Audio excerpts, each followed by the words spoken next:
ताज्या बातम्यांसाठी ABP माझाला subscribe करा आणि बेल आयकॉन प्रेस करा।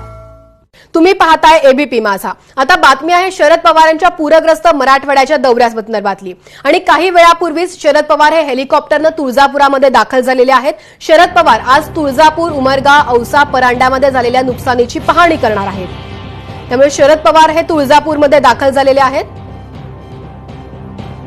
कृष्णा केंडेकडनं आपण या सगळ्या संदर्भातले अपडेट जाणून घेणार आहोत। कृष्णा, अगदी काही वेळापूर्वीच शरद पवार तुळजापूरला दाखल झालेले आहेत आणि आता काही वेळानंतर तुळजापूरच्या विश्रामगृहावर पोहोचतील। तिथे अधिकाऱ्यांसोबत काही काळ चर्चा करतील आणि त्यानंतर थेट त्यांचा पाहणी दौरा सुरू होणार आहे।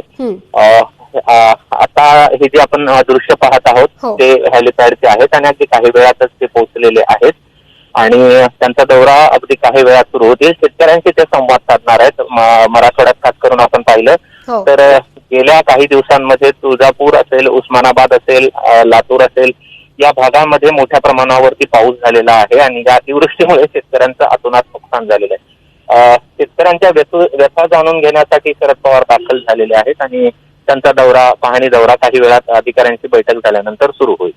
हा पाहणी दौरा काही वेळातच सुरू होणार आहे। कृष्णा, त्यांचं वेळापत्रक नेमकं कसं असेल? सुरुवातीला ते कुठे जाणार आहेत? वेगवेगळ्या गावांना ते आज दिवसभरामध्ये भेट देणार आहेत। त्यांचा एकंदरीत दौरा जो आहे त्यामध्ये शेतकऱ्यांशी संवाद साधणार आहेत।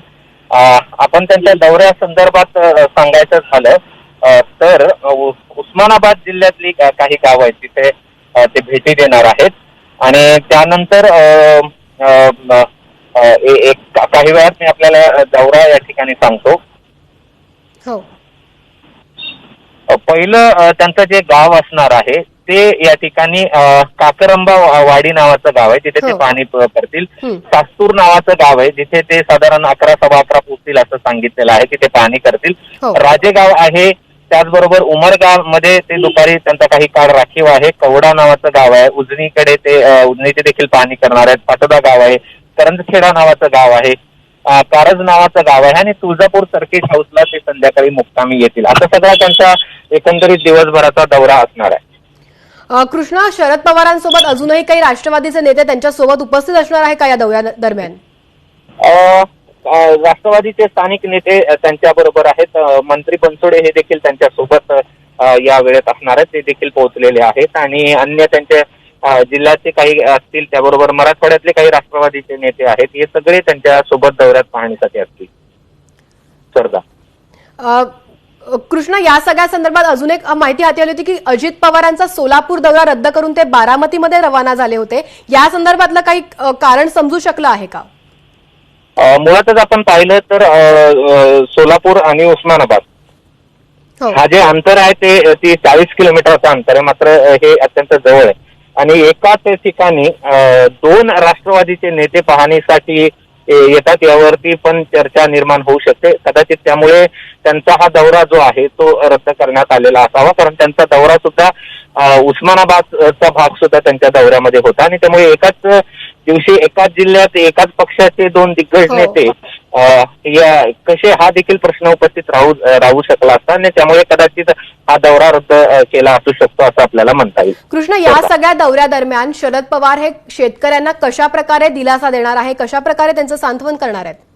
नाही, खरं तर शरद पवार यांच्या दौऱ्याकडून खूप मोठी अपेक्षा शेतकऱ्यांना आहे, कारण की शेती, केंद्रीय कृषी मंत्री ते राहिलेले आहेत, नुकसान कसं होतं, काय होतं, कशी पद्धतीने नुकसान झालं असू शकतं हे पाहता क्षणी त्यांच्या लक्षात येणार आहे, कारण की त्यांना तेवढा अनुभव शेती या विषयाचा आहे आणि त्यामुळे शेतीच्या नुकसानीची जाण असलेला नेता ज्यावेळेस पाहायला येतो त्यावेळेस साहजिकच शेतकऱ्यांच्या अपेक्षा देखील मोठ्या प्रमाणावरती उंचावलेल्या असतात आणि त्यांच्या खूप मोठ्या अपेक्षा या दौऱ्यातून निश्चितच आहेत आणि शेतकऱ्यांना अपेक्षा देखील खूप आहेत, कारण की आपण पाहिलं तर खूप प्रचंड प्रमाणात नुकसान या दौऱ्यामध्ये झालेलं आपल्याला पाहायला मिळतं आहे।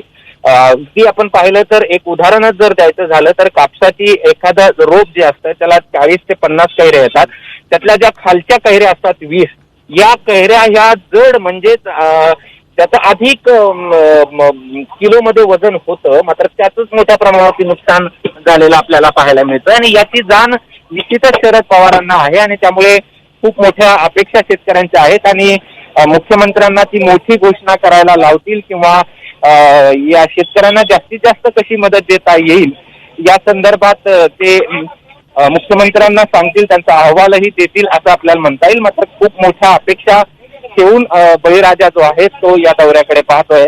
मुख्यमंत्र्यांचा दौरा असेल किंवा मग तो शरद पवारांचा दौरा असेल. कृष्णा, तू त्यातल्या काही शेतकऱ्यांशी संवाद साधला आहेस का? त्यांची काही प्रतिक्रिया घेतली आहे का? त्यांच्या नेमक्या काय अपेक्षा आहेत हे जाणून घेतलंयस का? मी आता जसं सांगितलं की खूप अपेक्षा आहेत, कारण की आपण जर पाहिलं तर 6 महिने कष्ट केलेले आहेत. पेरणी कशी केलेली आहे, कुठून पैसा आणून तो पेरलेला आहे आपण पाहिलं तर त्याच्यासाठी कष्ट आहेत. खरं तर खूप आनंदी होता शेतकरी. सुरुवातीचा पाऊस अत्यंत चांगला झालेला होता. दुष्काळवाडा, टँकरवाडा असं ज्या मराठवाड्याला म्हणत होते तिथे सगळीकडे पाणी पाहायला मिळत होतं. मात्र पावसाचा अतिरेक हा मोठ्या प्रमाणावरती आहे. सांगायचं झालं तर पूर्वी आम्ही जमिनीकडे पाहून या ठिकाणी रडत होतो, मात्र आता पूर्वी आकाशाकडे पाहून आमचे डोळे पाणवायचे, मात्र आता जमिनीतलं पाणी पाहून डोळे पाणवतात अशी स्थिती आहे. त्यामुळे खूप मोठ्या अपेक्षा आहेत शेतकऱ्यांच्या. आपण 2-3 दिवस झालं शेतकऱ्यांच्या अपेक्षा दाखवत आहोत. अश्रू अनावर होत आहेत त्यांना, कारण की जीवापाड जपलेलं जे पीक आहे ते हातचं गेलेलं आहे. मूग गेलाय, उडीद गेलाय, तूर वगळता कुठलंही पीक या ठिकाणी व्यवस्थित नाही आणि त्यामुळे सर्व पीक हाताची आला असताना, खरं तर घरी घेऊन जायचं असताना निसर्गाच्या अतिवृष्टीमुळे त्याचं मोठ्या प्रमाणात नुकसान झालंय आणि त्यामुळे प्रचंड अपेक्षा या दौऱ्याकडून आहेत. स्वर्धा, तू जसं म्हणालास कृष्णा की शेतकरी हताश झालाय, निराश झालाय, आता शरद पवार हे माजी कृषी मंत्री देखील राहिलेले आहेत, त्यांच्याकडनं काय उपाययोजना केली जाण्याची शक्यता वर्तवली जाते? तात्काळ शेतकऱ्यांना कशी मदत देता येईल ते सर्वात महत्वाचं आहे आणि कदाचित मुख्यमंत्र्यांच्या दौऱ्यात एखादी घोषणा होऊ शकते की शेतकऱ्यांना किती मदत करायची. आपण पाहिलं तर गेल्या 2-3 दिवसात विरोधक म्हणतायत की ज्यावेळेस गतवर्षी पाऊस पडलेला होता अधिकचा, त्यावेळेस मुख्यमंत्र्यांनी जी मागणी केली होती त्याची अपेक्षा त्यांनी ठेवलेली आहे. त्यामुळे घोषणा करतील आणि शेतकऱ्याला तात्काळ आणि लवकरात लवकर कशी मदत देता येईल हे ते पाहतील असं आपल्याला म्हणता येईल. कारण आपण पाहिलं तर जर एकंदरीत ह्या सगळ्या मदतीची प्रोसेस जर पाहिली तर ती खूप लांबलचक आहे. मग पंचनामे करणं, त्यातनं पंचनाम्यानंतर नुकसान ठरवणं, या सगळ्या ज्या गोष्टी आहेत त्या न करता थेट मदत शेतकऱ्यांना तात्काळ कशी देता येईल. आणि ह्या तात्काळ मदतीची गरज यासाठी आहे स्वर्धा की आता पुन्हा खरीपाची पेरणी करायची आहे, त्यासाठी बियाणं आणायचंय, त्यासाठी खत आणायचंय. पाऊस आहे, विहिरीत पाणी आहे, मात्र बियाणं जर आणायला पैसे नसतील तर पुढचं शेतकऱ्यांना लवकरात लवकर तात्काळ मदत मिळावी ही सगळ्यांचीच अपेक्षा आहे. कृष्णा, तू सोबत राहाच, अजून एका बातमीबद्दल तुमच्याकडनं अपडेट्स घ्यायचे आहेत. एबीपी माझानं पूरग्रस्त शेतकऱ्यांची व्यथा महाराष्ट्रासमोर मांडली आणि आजपासून महत्वाचे नेते पूरग्रस्त शेतकऱ्यांच्या बांधावरती पोहोचणार आहेत. शरद पवार आजपासून 2 दिवसांच्या मराठवाड्या दौऱ्यावरती आहेत. तुळजापूर, उमरगा, औसा, परांडा या भागांना ते भेट देणार आहेत. तर मुख्यमंत्री उद्धव ठाकरे उद्यापासून 2 दिवसांच्या पाहणी दौऱ्यावरती आहेत. ते उद्या सोलापूर तर परवा परभणीमध्ये झालेल्या नुकसानीची पाहणी करतील. तिकडे विरोधी पक्षनेते देवेंद्र फडणवीस देखील उद्यापासून 3 दिवसांच्या दौऱ्यांवरती असणार आहेत. फडणवीस बारामती, उस्मानाबाद, लातूर, बीड, परभणी, हिंगोली, जालना, औरंगाबाद मधील नुकसानग्रस्त भागांची पाहणी करणार आहेत.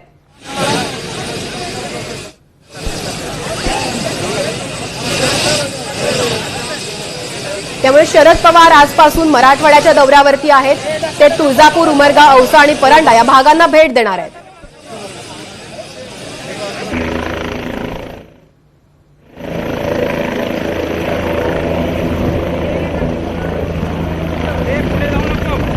या सगळ्या संदर्भात आपण अधिकची माहिती जाणून घेणार आहोत. राहुल कुलकर्णी सध्या आपल्यासोबत आहेत. राहुल, राज्यातले महत्वाचे नेते हे शेतकऱ्यांच्या बांधावरती पोहोचतात. आज कोणाकोणाचे दौरे आहेत?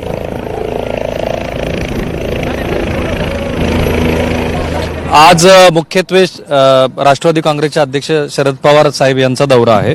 त्यानंतर त्या दौऱ्यामध्ये मग इतर मंडळी सहभागी होतात, जसं की अमित देशमुख आहेत, त्यानंतर संजय बनसोडे आहेत. तिकडे बीडमध्ये धनंजय मुंडे हे बांधावरती जाऊन पाहणी करतायत. आता ही सगळी मंडळी अशा ठिकाणी येतात की जिथे हे त्यांना हे दृश्य दिसेल. आता हे रान खरवडून जाणं हे कशाला म्हणतात तर हे त्यांना बघायचं आहे. हे बोरवेल ते दिसेल त्यांना की जी विदाऊट मोटरची चालते, किंवा हे सगळं पाणी दिसेल की जिथे 3 दिवसानंतर सुद्धा पाणी अजूनही वाहतं आहे.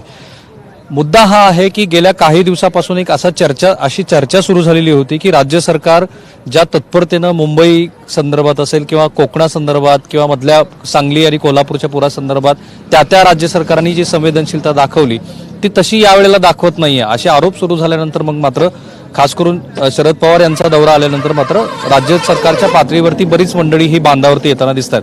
आता उद्या मुख्यमंत्री हे सोलापूरचा जो अतिवृष्टीग्रस्त भाग आहे त्याची पाहणी करणार आहेत. मंगळवारी ते उस्मानाबाद जिल्ह्याच्या दौऱ्यावरती येतील असं अपेक्षित आहे. शेतकऱ्यांना आता काय हवंय तर मुख्यत्वे ही पाहणी तर होईलच, पण ज्या पद्धतीचं नुकसान आहे, आता हे शेतकरी आहेत ज्यांचं हे रान आहे, हे असं म्हणतात की 40 वर्षात कधी झाला नव्हता पाऊस, यांनाच भेटायचंय पवार साहेबांना. नव्हता आणि रान तर खरवडून गेलंय.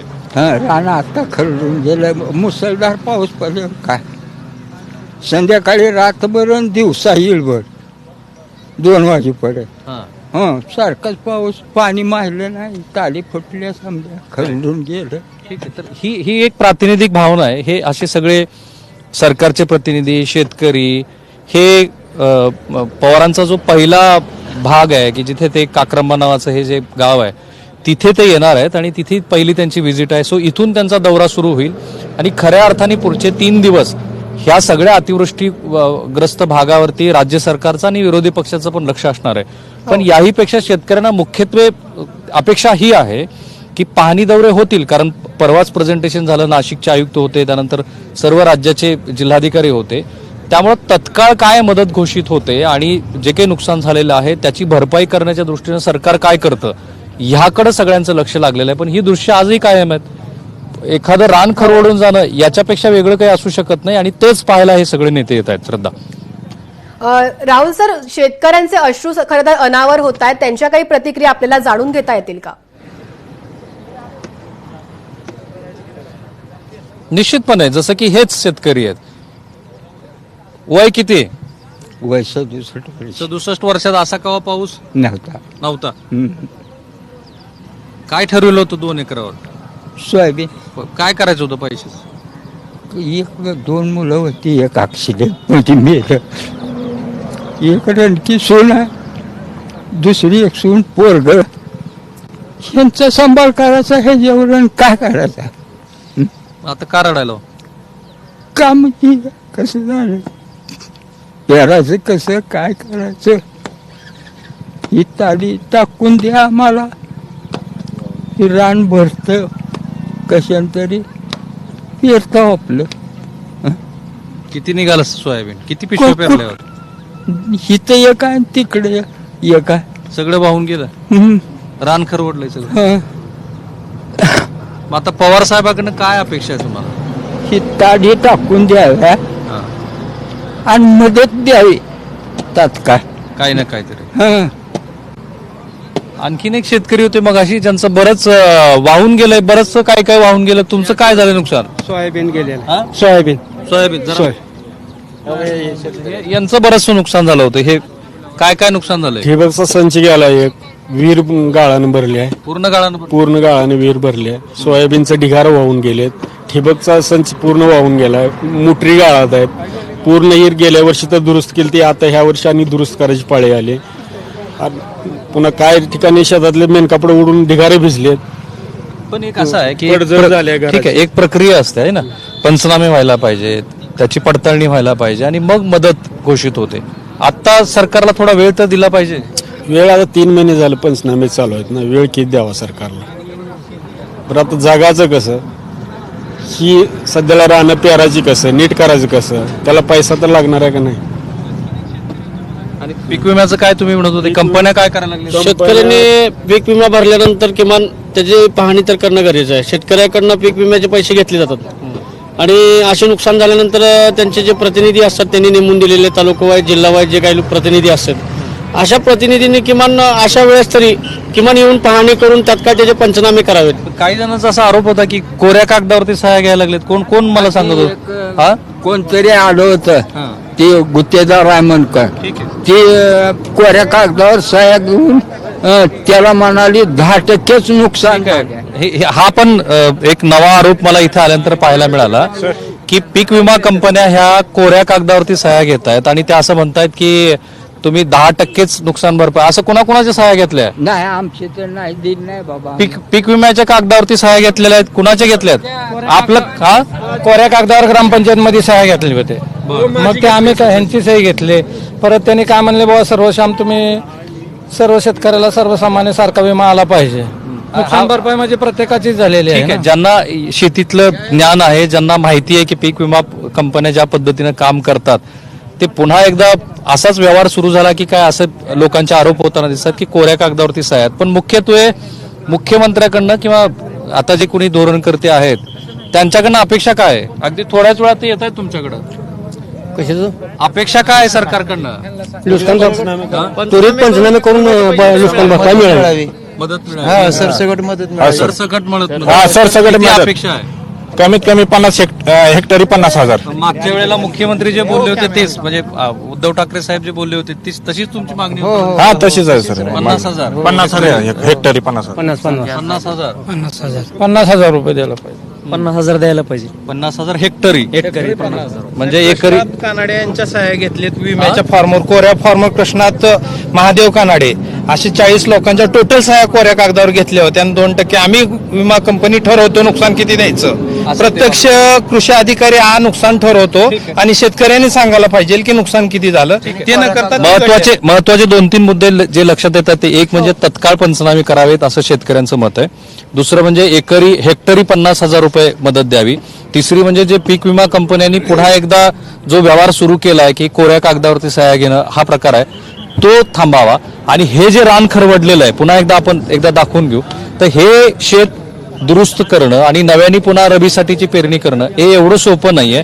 तर त्यासाठी जी आवश्यक मदत आहे ती तत्काळ द्यावी अशा स्वरूपाच्या ह्या सगळ्या मागण्या आहेत. इथेच त्यांचा पहिला दौरा येईल शरद पवारांचा आणि ते इथे या शेतकऱ्यांना भेटणार. बळीराजा असं म्हणतोय की लवकरात लवकर मदत मिळावी. शरद पवार देखील तुळजापुरामध्ये दाखल झालेले आहेत. नेमका काय उपाययोजना केल्या जाऊ शकतात शरद पवारांकडनं? नाही, बऱ्याच केल्या जाऊ शकतात. मुख्यत्वे काय आहे की ते स्वतः शेतीतले जाणकार आहेत. पवार कुटुंबीयच पूर्ण जाणकार आहे. काल खुद्द अजित पवार पण म्हणाले की मला माहिती आहे की किती नुकसान झालेलं आहे शेतात. 2-3 गोष्टी करता येऊ शकतात. एक म्हणजे तत्काळ मदत म्हणून जे काही घोषित करणं असतं ते, कारण त्यांनी थोडासा दिलासा मिळतो. त्यानंतर एक राज्य सरकारचा काही वेगळा कोष तत्काळ मदतीच्या दृष्टीनं घोषित करणं, ठराविक एकरी एवढी म्हणून मदत घोषित करणं, जे पीक कर्ज घेतलेली आहे त्या पीक कर्जासंदर्भात राज्य सरकारची भूमिका घोषित करणं, जे वीज बिल आहेत त्या वीज बिला संदर्भातली भूमिका घोषित करणं आणि केंद्र सरकारकडे प्रस्ताव पाठवून त्या प्रस्तावानुसार केंद्राचीही मदत मिळवून घेणं असं करू शकतात. पीक विमा कंपन्यांना हे ते सांगू शकतात की तुम्ही अधिक पारदर्शक पद्धतीनं ह्या गोष्टीचा पाठपुरावा करा, ह्या गोष्टी बघा की नेमकं नुकसान किती झालेलं आहे ते कळेल. आता पूर्वी महाराष्ट्रात ज्या वेळेला पूर आले त्यावेळेला त्या राज्य सरकारांनी तत्काळ मदत घोषित केली होती आणि ती तशी करावी अशी अपेक्षा होती. त्यावेळेचाच श्री उद्धव ठाकरे यांचा व्हिडिओ व्हायरल होता की त्यांनी हेक्टरी 50,000 रुपये मदत करावी. अशा काही घोषणा त्यांना अपेक्षित आहेत. आपण बघितलं की हेच तर शेतकरी बोलतायत. त्यामुळे नक्कीच शेतकऱ्यांच्या अपेक्षा लवकरात लवकर पूर्ण हो या सगळ्यांच्या अपेक्षा आहेत. धन्यवाद राहुल, तुम्ही दिलेल्या सगळ्या सविस्तर माहितीसाठी. कृष्णा केंडे सुद्धा आपल्यासोबत होते. कृष्णा, तुझेही धन्यवाद.